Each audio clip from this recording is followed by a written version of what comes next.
Rebonjour. On va faire cet cinquième exemple concernant le calcul des puissances dans une installation. C'est la suite logique de l'exo précédent, le numéro 4. D'accord? Là, on a une installation électrique chez un pisciculteur. C'est un exemple. Hein. Et là, on a dans cette ferme, il y a trois zones. Zone 1, 1, zone 2, zone 3. Dans la zone 1, il n'y a que des moteurs triphasés, monophasés ou universels, c'est-à-dire courant continu, courant alternatif. Et la deuxième zone, on peut y accéder pour jeter un coup d'œil pour voir ce qu'il y a dedans. On voit, il y a les éclairages, le chauffage, les moteurs encore. Et puis, le trait discontinu là, représente les endroits inaccessibles à l'intérieur de cette zone. D'accord? On ne peut pas savoir ce qu'il y a dedans. D'accord? Mais il y a des machines, des éclairages, des chauffages et tout. Des chauffages et tout, mais on ne peut pas y accéder. D'accord? Et la troisième zone, c'est totalement inaccessible. On ne peut pas savoir ce qu'il y a dedans. Et on vient mesurer. J'ai mis ça, hein, mais tu peux enlever. Hein. C'est juste pour matérialiser, pour montrer un peu, concrétiser un peu les mesures. Voilà, sinon on va effacer tout de suite. On vient mesurer les puissances aux bornes de chaque zone. D'accord? Là, on mesure les puissances et le facteur de puissance de cette zone-là. Et on vient mesurer la deuxième zone, c'est pareil. Ainsi de suite. Pour la troisième zone, c'est pareil. On ne sait pas ce qu'il y a dedans, mais on fait des mesures. D'accord? Bon, ça c'est juste pour te montrer. Ça c'est le. Parce que les wattmètres ne sont pas branchés comme ça. D'accord? C'est juste pour montrer le propos. Comme quoi on fait des mesures pour relever les puissances tirées, absorbées par chaque zone. Voilà.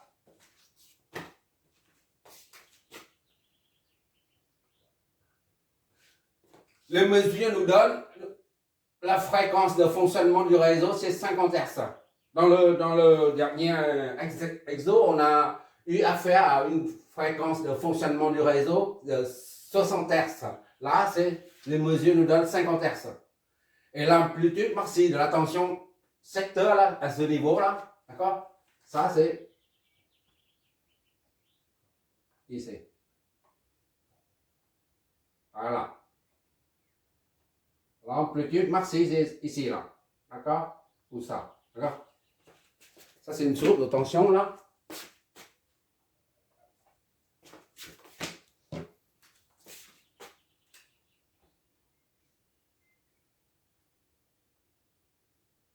Voilà. Source de tension alternative. Voilà. L'amplitude maximale, c'est de 169 et quelques. Ça, ce sont des mesures hein, effectuées. Et pour la zone 1, on constate que cette zone-là tire une puissance, absorbe une puissance de 60 kW, 60 000 var en fait, avec un facteur de puissance en retard, parce qu'il n'y a que des moteurs. D'accord? Parce qu'il n'y a que des bobines dedans. Un moteur, c'est quoi? Un moteur, c'est juste des enroulements. D'accord? Et qui dit enroulement dit inductance. Et inductance, c'est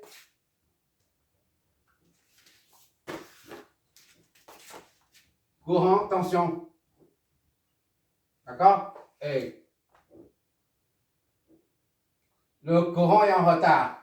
D'accord? Et la tension est en avant. Voilà. Et pour rattraper I, pour rattraper V, il faut qu'il fasse un angle phi qui est positif. Donc I est en retard. D'accord? C'est juste un rappel. Facteur de puissance. Et la zone 2 absorbe 90 kW. ça fait 90 000 watts.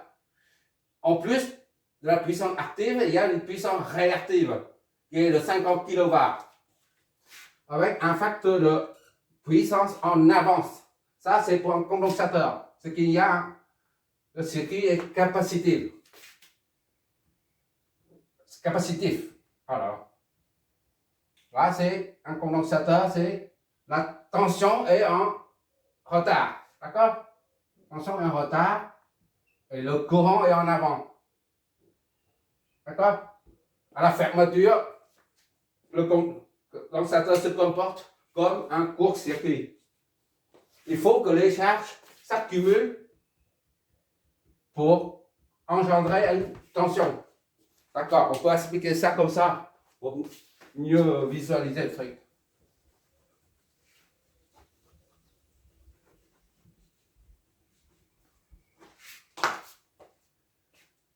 Maintenant, il faut déterminer le courant appelé par, tiré ou appelé par l'ensemble de l'installation. Ce courant-là. Et l'impédance totale de l'installation. D'accord?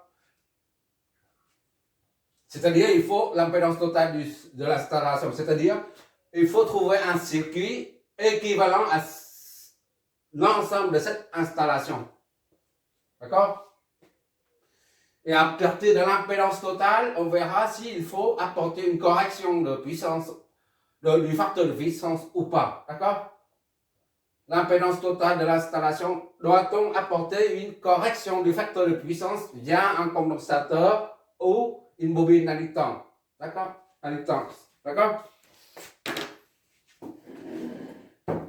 Bon, pour ça, comment on fait? On raisonne, puisqu'il n'y a pas on ne connaît pas la valeur de l'impédance de l'installation.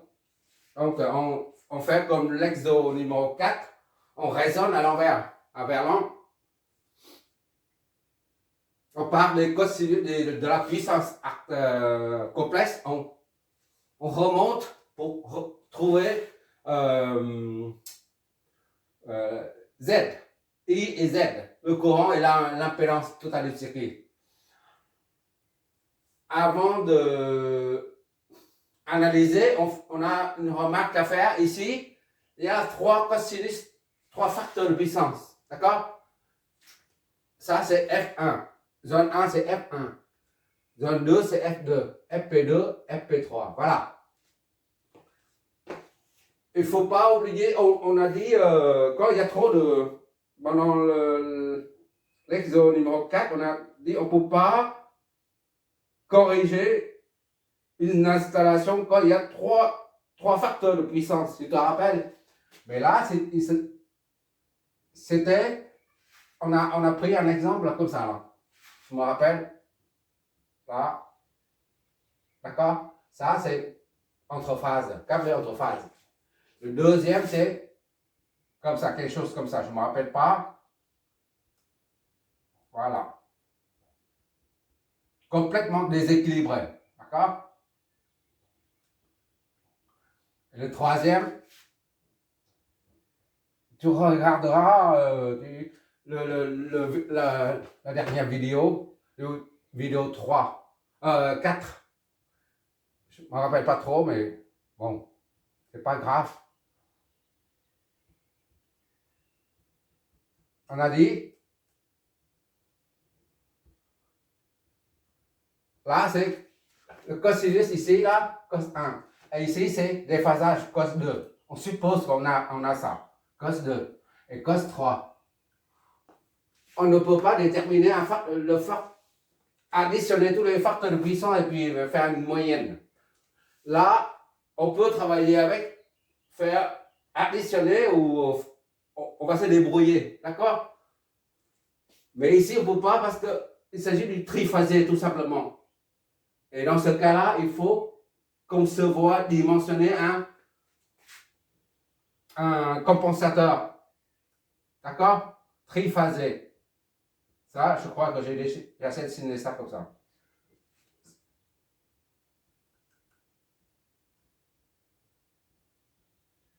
Le compensateur triphasé est composé soit d'une seule bobine d'inductance L et deux condensateurs, soit deux bobines et un seul condensateur. Et on a dit qu'on va développer une formule, on va trouver la formule pour dimensionner correctement le réseau triphasé. Tu te rappelles? C'est l'exode 4, 3 ou 4, je ne me rappelle pas. On a abordé ce problème. Bon, ça, il faut qu'on voit clairement de quoi il s'agit quand il y a une résistance, par exemple. D'accord? Si il y a une inductance. D'accord? Et le troisième, c'est ça. Capacitance. RNC. Si tu ne calcules que pour ça, là, tu auras un phi R. D'accord? La puissance complexe est égale à ça fois phi R. Et phi R est nul, puisqu'il n'y a pas de déphasage. D'accord? Ça, c'est le cosinus de 0, c'est 1. D'accord? Tandis que ça, pour ça, là, tu as quelque chose de plus S phi qui est positif. D'accord? Ça, c'est aussi un cosinus, là.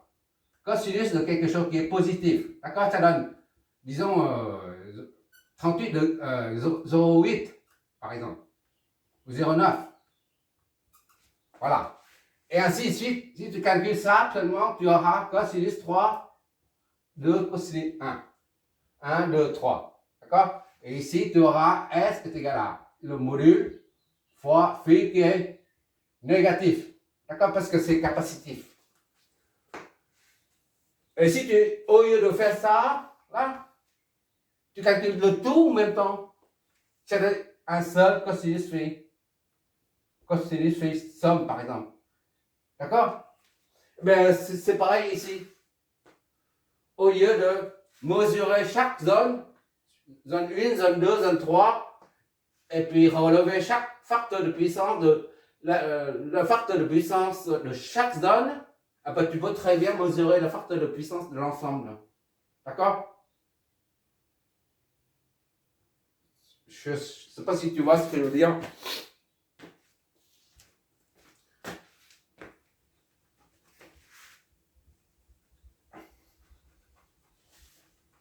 Je veux dire par là que c'est, même s'il y a trois cosinus, trois facteurs de puissance, mais ça reste valable pour notre raisonnement. D'accord? Bon, maintenant, on va entrer dans le vif du sujet. On va commencer par la première zone, d'accord? La zone Z, disons ça c'est zone Z1, Z2 et Z3, d'accord? Z1, Z2 et Z3, voilà.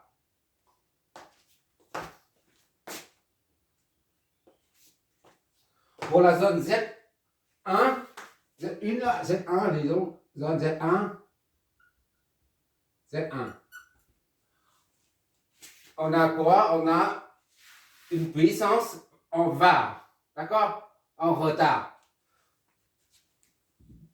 Q est égal à 70 puissance 3, d'accord? Var. FP, un retard. Comme on vient de signaler, ça signifie que le courant, quand on parle de retard ou de l'avance, il s'agit toujours du courant. C'est le courant qui est en retard par rapport à la tension ou le courant qui est en avance par rapport à la tension. D'accord? Retard ou en avance, c'est le courant. D'accord? Donc, ça, c'est le courant, c'est par rapport à la tension. Le courant est en retard, ça signifie qu'il s'agit d'une inductance. D'accord? Donc, phi est positif. Phi 1 est positif. C'est tout ce qu'on sait. Parce qu'il n'y a pas de facteur de puissance là. On sait seulement que c'est en retard, mais on n'a pas un nombre. Or, c'est inductif. Retard, inductif. Inductif. Voilà. Inductif.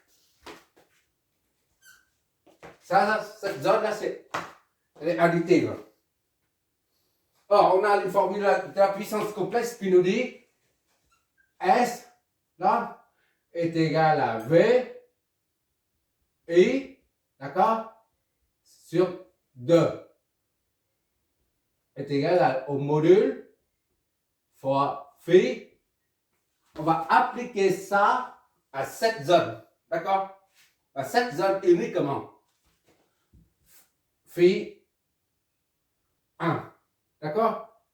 Facteur de puissance 1, la zone 1. Est égal à la puissance apparente fois phi 1. Mais aussi est égal à S cosinus phi 1, d'accord? Plus J S sinus phi 1.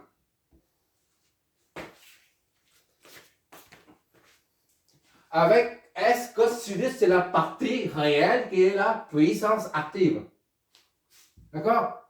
Ça, c'est la puissance active. P1. Et là, c'est la partie imaginaire. Q1. En watts, c'est-à-dire en var. D'accord? Bon, comme il n'y a pas de puissance active, on n'a que la puissance réactive. D'accord? La zone 1 absorbe une puissance de 60 kW. Il n'y a pas de puissance, il n'y a que la puissance réactive. Il n'y a pas de puissance active. Ça signifie que P1 est nul. D'accord? Ça est égal à 0. Tandis que ça est égal à 60 10 puissance 3. G. D'accord? Donc, à partir de là, on peut trouver, ça nous donne S est égal à, donc à, on met S1 pour la zone 1, d'accord? S1 est égal à, donc à 0 var plus. Pourquoi plus? Plus parce que c'est inductif, d'accord?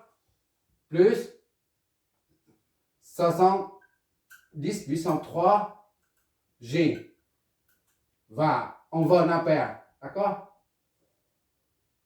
Ça, on laisse ça comme ça, ou alors est égal à 6 puissance 3, 70, 90 en vol ampère, d'accord? Ça, c'est primo.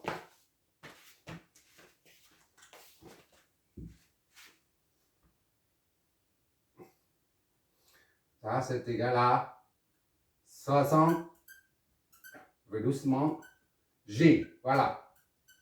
C'est égal à 70 puissance 3, 90. C'est en vol ampère. Quand il s'agit de la puissance complexe, c'est en vol ampère. Ah, c'est primo, pour la première zone. On fait la même chose pour la deuxième zone. Zone 2. D'accord? La zone 2 absorbe une quantité de puissance de 90 kW et une quantité de puissance réactive. Ça, c'est active et réactive. Donc, et le facteur, c'est en avance. D'accord? Est-ce que c'est trop bas là? Ça, c'est I en avant et en retard.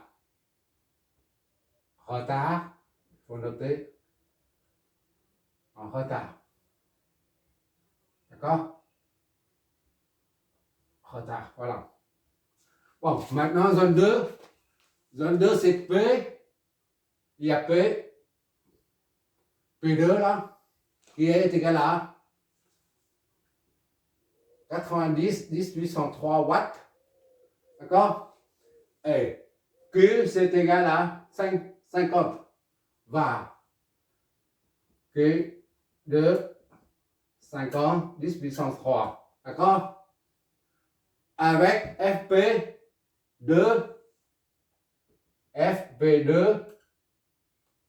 en avance. D'accord? Ça signifie qu'il s'agit d'un circuit capacitif, c'est-à-dire fileux négatif. D'accord? Circuit capacitif. D'accord? Et en avance. Voilà. Comme en haut. Là, c'est la présentation, comme en haut. D'accord? Donc, comme ici, là, c'est plus. Quand c'est plus, là, positif, on met un signe plus. Quand c'est négatif, on met un signe moins dans la formule. C'est tout. Bon, maintenant, S2, on a déduit S2. S, la puissance complexe concernant uniquement la zone 2 est égale à. On se sert de ça seulement. D'accord? Là, on ne s'occupe pas de ça. Il y a 1, 2, 3, 4 formes différentes. D'accord? Et on utilise la forme qui correspond à la situation dans laquelle on se trouve. D'accord? Ici, si on utilise ça, on utilise cette formule-là. Cosinus de phi 1, phi 2. Maintenant, c'est phi 2. D'accord? Moins parce que c'est capacitif. Le phi 2 est négatif. D'accord? Quand c'est en avance, ça signifie que le phi 2 est négatif. L'angle de déphasage est, le facteur de puissance est négatif. L'angle de phase est négatif. Moins J sinus phi 2. D'accord? Au lieu de phi 1. Voilà. Là aussi, on n'a pas le facteur de puissance. Mais on peut en déduire. Hein. On peut en déduire le facteur de puissance en prenant l'arctangent. Arctangent de ça. Il est où là? De ça sur ça. D'accord? Mais on ne sait pas. On n'en a pas besoin. D'accord? Là, c'est pour dire simplement que ça, c'est la puissance active. D'accord? P2. Et ça, c'est Q2.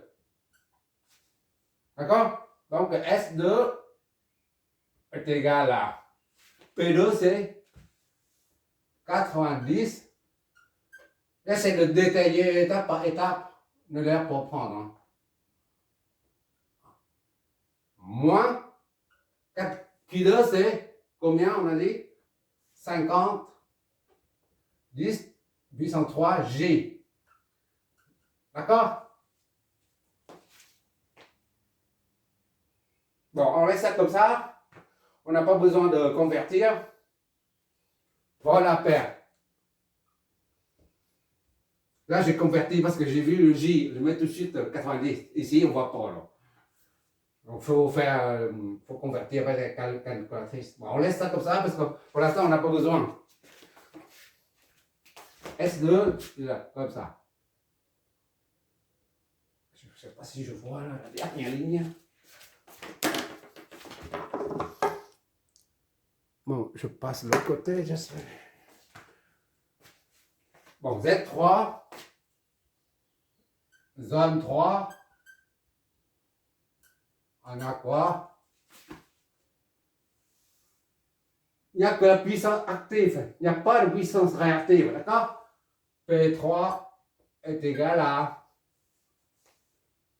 100 kW.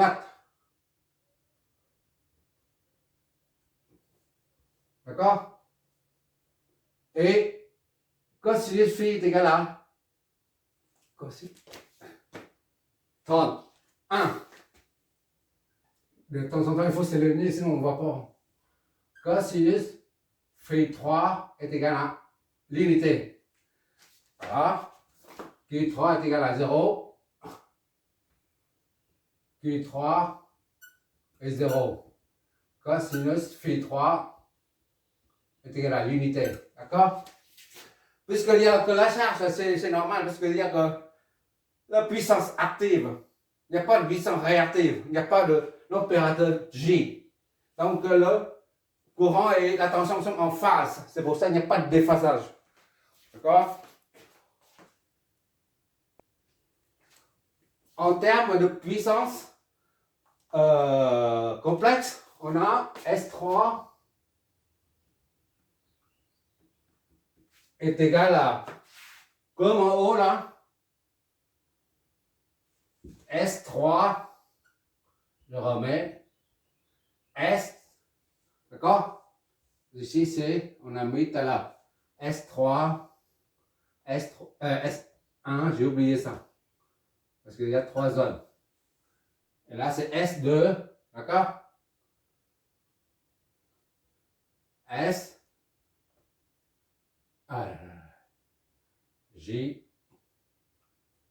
moi J, S, 2, fois ça, d'accord? Ok, S1, cos 1, ok. Et là c'est S3 fois cosinus phi 3, d'accord?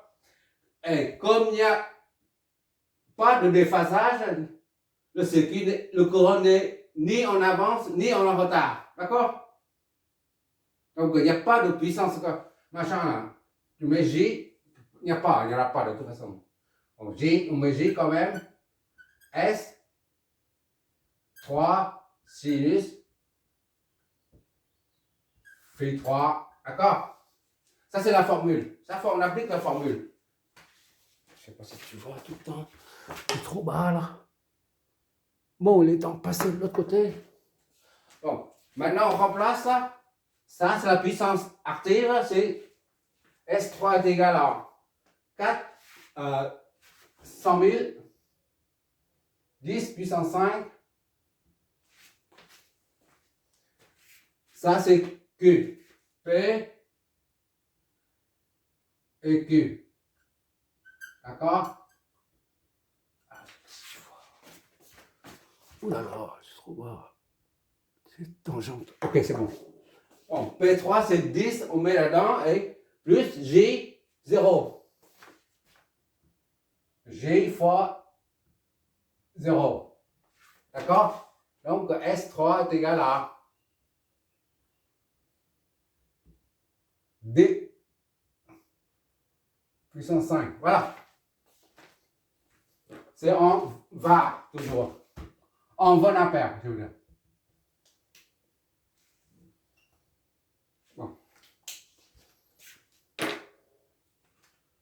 Bon, maintenant, il suffit pour trouver pour pouvoir trouver l'impédance totale du circuit, il faut calculer la puissance complexe totale du circuit. D'accord? Là, la puissance totale complexe du circuit, on l'appelle, au lieu d'appeler S somme, au lieu d'appeler comme ça, là, on l'appelle tout court S. D'accord? Parce qu'il y a déjà S1, S2, S3. On va S. S est égal à S1 plus S2 plus S3. Oui, il y a une petite remarque là-dessus. Les puissances complexes s'ajoutent. On peut les additionner. Par contre, les puissances apparentes, on ne peut pas les additionner. Là, c'est la puissance apparente, d'accord? Là, c'est pareil, puissance apparente S. Pourquoi? Parce que lorsqu'on ajoute pour la puissance complexe, on peut les ajouter. Pourquoi? Parce que la puissance complexe contient toutes les informations. On a dit plusieurs fois ça. Toutes les informations du circuit. Phi 1, d'accord? Ainsi, S2, c'est phi 2, phi 3. Donc, tu as toutes les informations du circuit. Plus S2, phi 2, pareil. Ainsi de suite. Chaque fois, tu as le module des phases, module des phases. Tu ajoutes tout ça et ça marche. Par contre, la puissance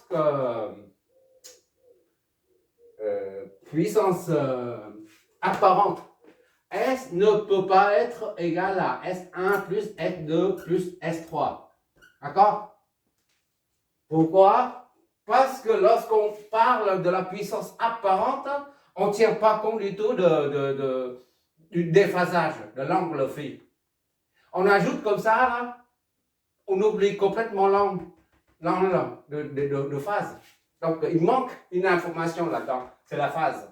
D'accord? Ça passe pas. C'est pas compatible. Là, par exemple, c'est phi 1. Tu vois bien, ici, c'est phi 1, et phi 2, phi 3. Il manque les angles de phase. Donc, à mon avis, ça s'appelle, ça c'est le théorème de Bouchereau, quelque chose comme ça. Ça fait trop longtemps, je ne me rappelle pas. Mais avec le raisonnement logique, là, on voit là, les puissances complexes, on peut les additionner parce qu'elles contiennent toutes les informations du circuit, tandis que la puissance apparente ne contient pas toutes les informations du circuit. D'accord? Dans notre cas, notre présent cas, là, c'est valable. Là. On additionne les puissances complexes. Ça, ce sont des puissances complexes qu'on va additionner là. Ce n'est pas les puissances apparentes. D'accord? Donc, S1, c'est 70 000. 70, 60, non, 60. G là, plus S2. S2, c'est ça moins ça. 90, 10 puissance 3. 90, 10 puissance 3.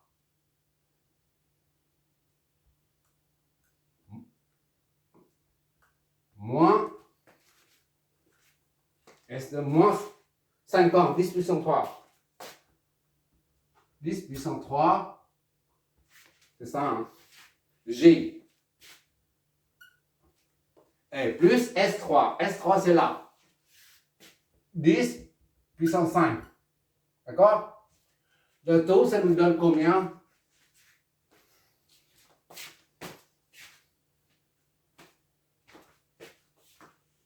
De tête, calcul de tête.